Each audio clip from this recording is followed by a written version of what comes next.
Dopo un'enorme emozione in fase di unboxing,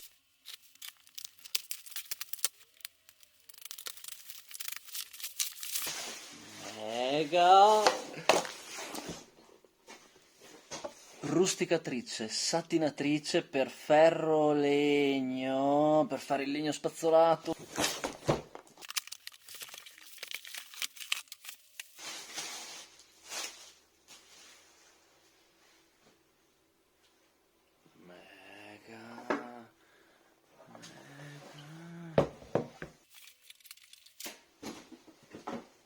Oggi volevo provare la macchina.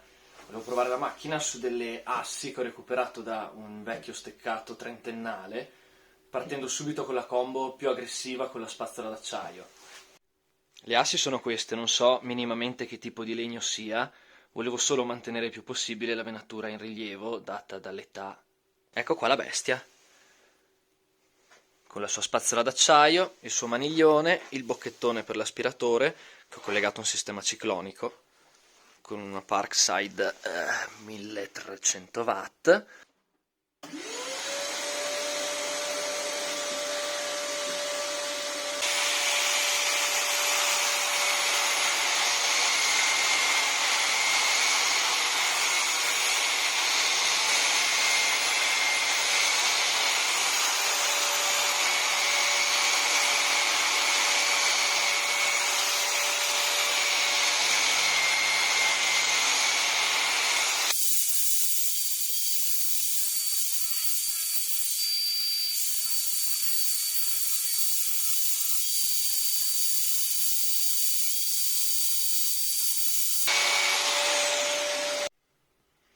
Dopo aver spazzolato con la spazzola di metallo, la venatura rimane perfettamente in rilievo, ma rimane una finitura un po' grossolana, diciamo, con qualche pelucco che avanza su. Allora io ho acquistato su Amazon una spazzola grana 80 con setole in nylon. Adesso vi faccio vedere come si monta tramite i due bastoncini che sono nella confezione della spazzolatrice.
Bene, visto che con la spazzola di ferro si sviluppa una polvere micidiale nell'ambiente, perché l'aspirazione non riesce a starci dietro, riesce ad aspirare un 60% rispetto che con la spazzola in nylon, che riesce a gestire molto meglio la polvere che sviluppa. Quindi ho deciso di fare una cosa. Avete presente quei video dove fanno le cose soddisfacenti? Si vedono i titoli con Satisfaction.